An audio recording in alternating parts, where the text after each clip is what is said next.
Big domestic stories have pushed Egypt off the front page, but a lot has been happening there in the 2 weeks since the overthrow of their first democratically elected president.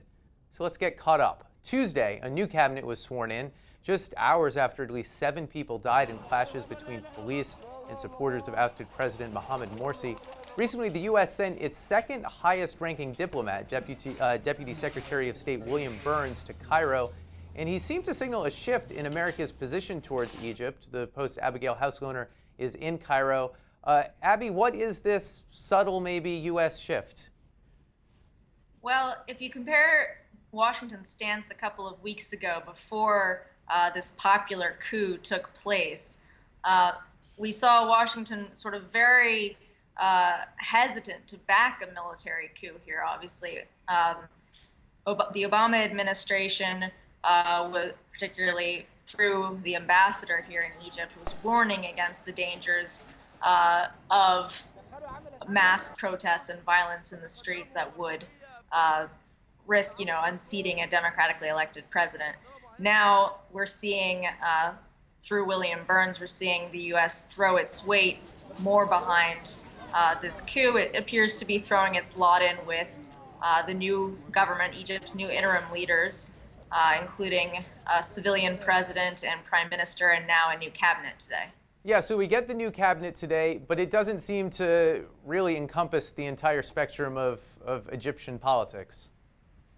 That's right. Today we saw Egypt swear in 34 cabinet ministers. What's interesting, what's noteworthy about this cabinet is that it does not include any of the Islamists from the Muslim Brotherhood or the more extreme Noor party. Those are the groups that dominated the country's first democratically elected parliament. Those are the groups that dominated the presidency, obviously through Mohamed Morsi, who came from the Muslim Brotherhood. And so effectively what we've seen in the past 2 weeks in Egypt was a ruling Islamist class that has now been shut out entirely from politics. We've not only seen, obviously these tragically fatal clashes, but I think you reported of 400 pro-Morsi folks arrested. And just some of the details coming out of Egypt just remind me of the bad old Mubarak days. Is that an unfair comparison?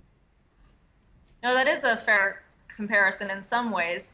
Certainly, another important detail, as you mentioned, of this transition right now is we're seeing a crackdown on the Muslim Brotherhood, on Morsi's supporters. Authorities said they arrested more than 400 people today in connection with last night's violence. And a week ago, we had an incident outside the Republican Guard Palace where pro-Morsi protesters believe the former president is being held. Security forces, including the military, opened fire on a gathering of pro-Morsi protesters, killing more than 50 people. And clashes then ensued for several hours. In the aftermath of that, hundreds of Brotherhood supporters and other people were rounded up. Many of them have now been released, but I heard from a rights lawyer just yesterday that more than 200 of them remain in custody, and that's in addition to the 400 people who were rounded up today. Okay, Abby, obviously a lot more of this story still to be written. Look forward to your reporting. Thank you. Thanks.